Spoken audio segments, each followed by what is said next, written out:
Biológicamente, cuando el cerebro humano se enfrenta a la certeza absoluta de un dolor físico extremo o de una tortura, simplemente se rompe. Claro, colapsa por completo. Exacto. Es que el instinto más primitivo de supervivencia toma el mando de forma brutal. O luchas con una agresividad ciega o huyes despavonido. Sí, es pura química. Al final es la amígdala cerebral secuestrando cualquier atisbo de razón que podamos tener. Tal cual. Pero hoy vamos a sumergirnos en un análisis fascinante sobre cómo un individuo logró, digamos, hackear por completo esa respuesta biológica tan básica. Ujú. Y ojo, no hablamos de un soldado de operaciones especiales moderno ni nada de eso. Hablamos de una figura de hace 2000 años. Y es un terreno de estudio verdaderamente complejo, la verdad, porque estamos tomando a una de las figuras más polarizantes e influyentes de la historia y le estamos quitando cualquier capa mística para examinar puramente su mente. Eso es. Vale, pues vamos a desgranar esto. Sobre la mesa tenemos extractos y apuntes de un libro, El maestro de la vida. Sí, del psiquiatra Augusto Curie. Exacto, de Augusto Curie. Nuestra misión en esta inmersión a fondo es trazar un perfil psicológico, médico y de inteligencia emocional aplicado a Jesús de Nazaret. Pero con una condición muy estricta, impuesta por el propio material de origen. Sí, fundamental. Vamos a observar su comportamiento exclusivamente bajo las peores condiciones imaginables.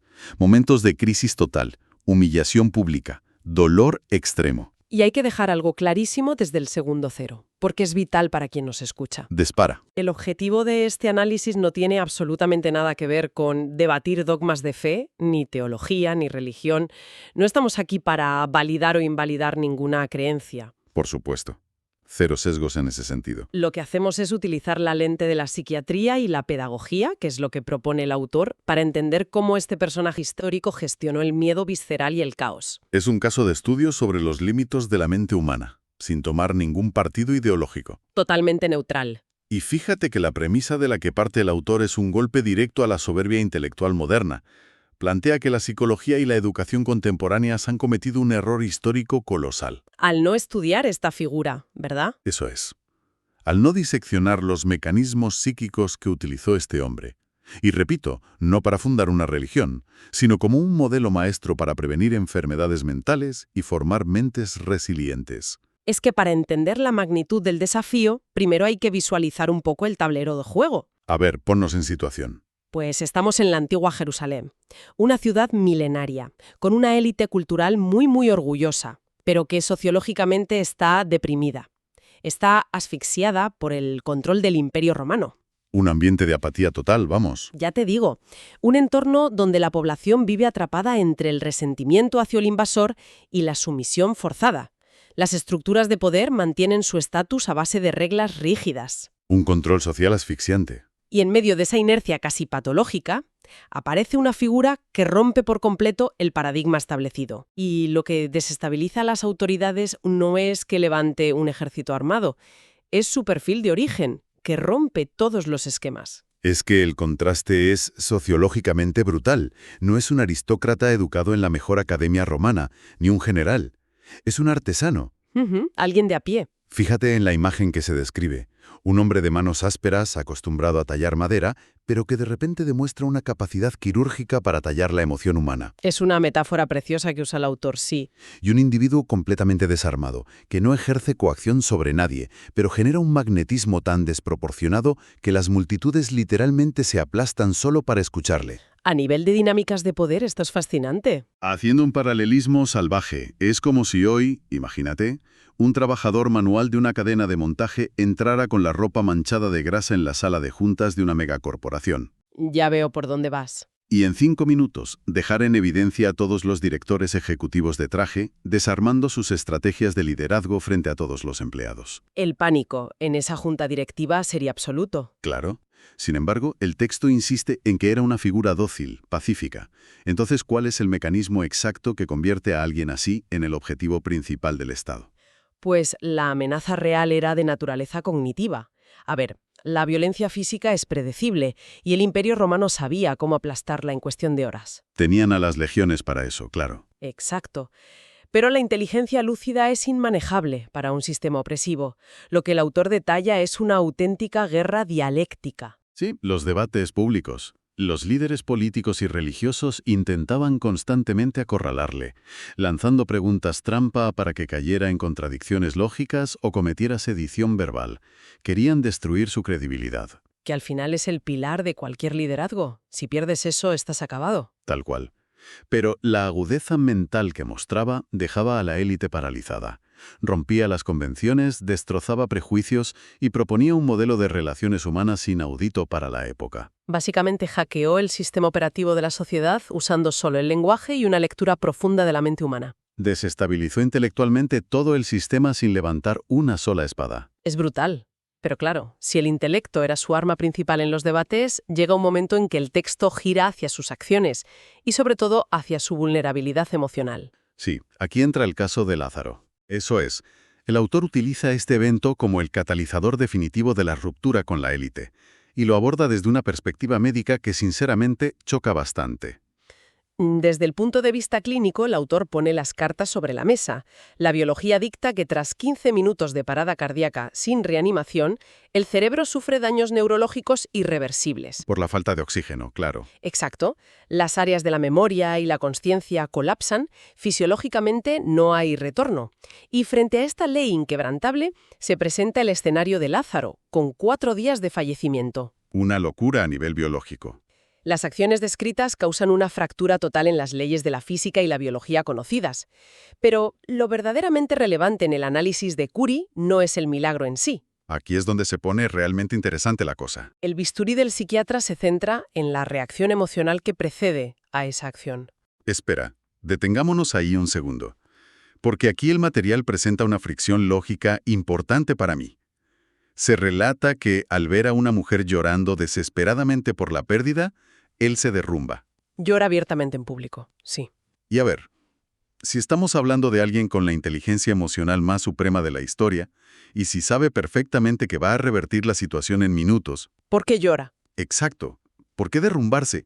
Parece, desde una óptica moderna, un fracaso absoluto del autocontrol. Ya. Piensa en el mundo corporativo político de hoy. Un líder que se echa a llorar frente a su equipo en medio de una crisis es percibido inmediatamente como alguien inestable y frágil. Pero es que esa es la trampa del liderazgo tradicional. Solemos confundir la inteligencia emocional con la supresión emocional. Creer que el líder tiene que ser un robot, no. Un bloque de hielo impenetrable, exacto. Y el texto argumenta lo contrario. Curie dice que la verdadera madurez emocional no consiste en amputar el dolor propio o ignorar el ajeno. Reside en la capacidad de conectar de forma radical con la fragilidad de la condición humana. Llorar en ese contexto no es una pérdida de los nervios, es una demostración de empatía absoluta. O sea, validar el sufrimiento del otro. Eso es, el hecho de que el maestro llorara al ver las lágrimas ajenas demuestra que su pedagogía no se dictaba desde un pedestal frío, sino desde la misma trinchera del sufrimiento.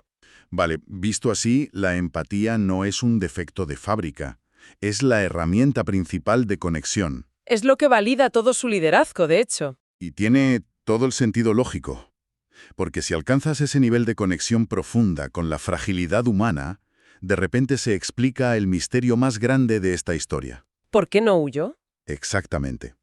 Pasamos de esa conexión empática a la noche del arresto. El escenario que pinta el libro parece sacado de un thriller. Totalmente. Una escolta pesada, soldados armados hasta los dientes, marchando en la oscuridad hacia un jardín apartado para capturar a un solo individuo desarmado. Y aquí el autor subraya un rasgo psicológico alucinante. ¿La anticipación del trauma? La anticipación, sí. A ver, la anticipación del dolor extremo es a nivel clínico una forma de tortura en sí misma, ¿verdad? Completamente. El cerebro humano está diseñado para generar ansiedad anticipatoria para prepararnos frente a una amenaza. Pero el autor detalla cómo él tenía una visión milimétrica de lo que iba a ocurrir. Describía en la humillación, la traición de uno de los suyos, todo. Sí, con una precisión que los dejaba atónitos. Biológicamente, tener esa certeza inyecta en la sangre niveles letales de cortisol y adrenalina.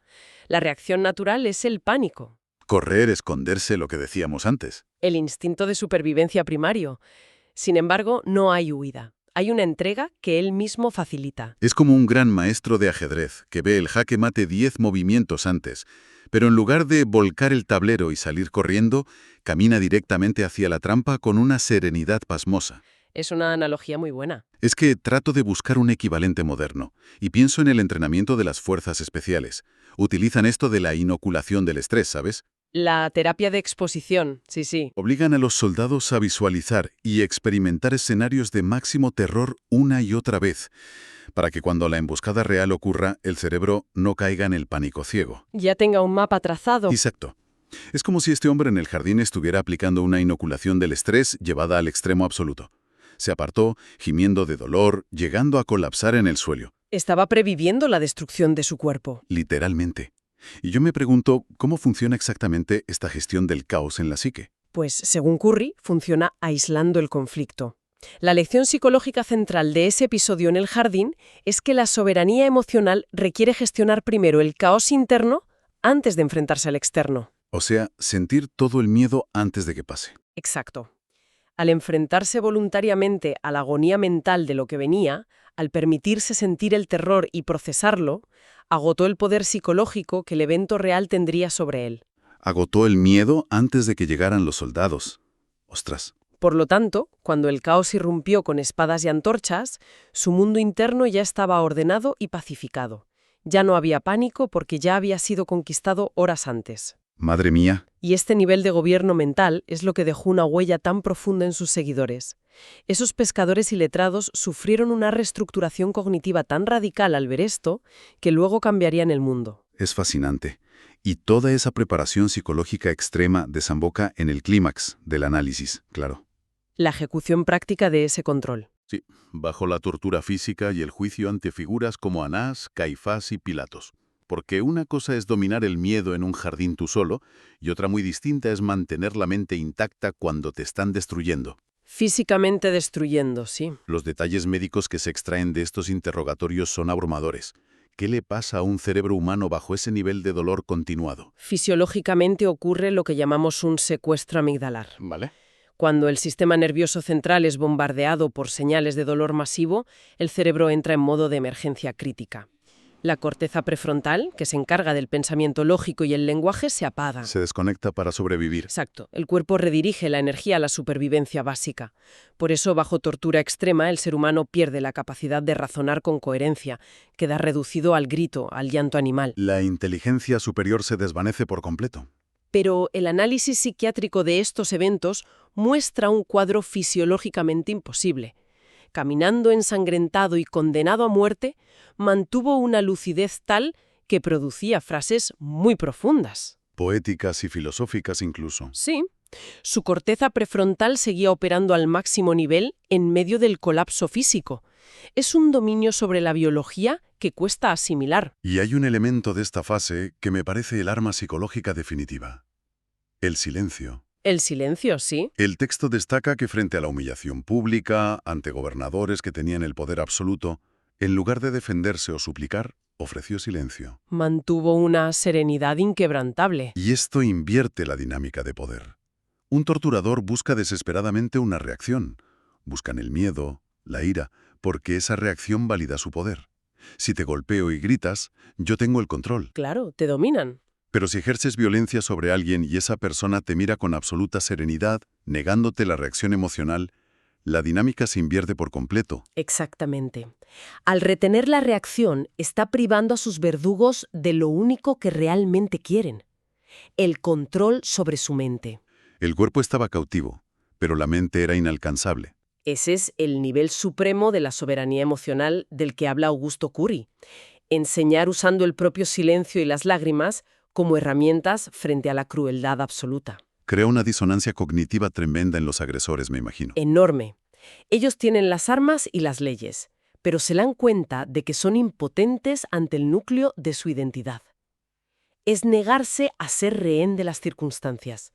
No permitió que el terror a la muerte dictara sus palabras. Convirtió el peor escenario posible en un aula. Es la definición perfecta de no ceder el mando a distancia de tus emociones a nadie. Y por eso el autor concluye que esta exhibición de soberanía logró algo inédito en la historia humana. Ningún imperio, con todas sus legiones, ha logrado lo que este nivel de inteligencia emocional consiguió. Fracturar la línea del tiempo partiendo la historia en dos con la fuerza de su comportamiento. Y ese es el corazón del legado de este análisis, la verdad. Más allá del contexto histórico, es un tratado vivo sobre cómo preservar nuestra identidad. Que empíricamente, según Caury, el ser humano tiene el potencial de gobernar su territorio mental, por muy caótico que sea el exterior. Es la prueba de que el espíritu humano puede permanecer soberano frente al colapso total. Bueno, ha sido una travesía intelectual muy intensa. Hemos visto cómo un artesano desarmado paralizó a la élite con su lucidez. Ujú. Hemos analizado la empatía como fuerza motriz, cómo la anticipación funcionó como inoculación psicológica y cómo la biología del estrés fue doblegada por una mente en paz. Y al cerrar esta disección de las ideas de Curie, surge una perspectiva ineludible que aterriza directamente en nuestro presente. A ver, cuéntanos. Si este análisis nos expone a alguien capaz de gobernar con mano firme su mundo interior mientras su mundo físico era aniquilado, surge una pregunta crítica para quien nos escuche hoy. Te escucho. Frente a las fricciones cotidianas, un rechazo laboral, la ansiedad por la opinión ajena o las pequeñas crisis diarias, ¿hasta qué punto somos prisioneros voluntarios de nuestras propias mentes, olvidando que la llave para ser emocionalmente libres siempre ha estado en nuestro interior? Ostras, es una reflexión que desmonta todas las excusas que usamos frente a nuestros miedos diarios, la verdad. Da que pensar, desde luego. Queda claro que las lecciones más revolucionarias sobre resiliencia no se escribieron desde la comodidad, sino navegando por el sufrimiento más oscuro. Es una invitación enorme a replantearnos quién tiene el control. Ha sido un placer poner estos conceptos sobre la mesa. Igualmente, gracias a toda nuestra audiencia por acompañarnos en esta profunda exploración. Seguiremos cuestionando y buscando el porqué detrás de lo asombroso. Hasta la próxima.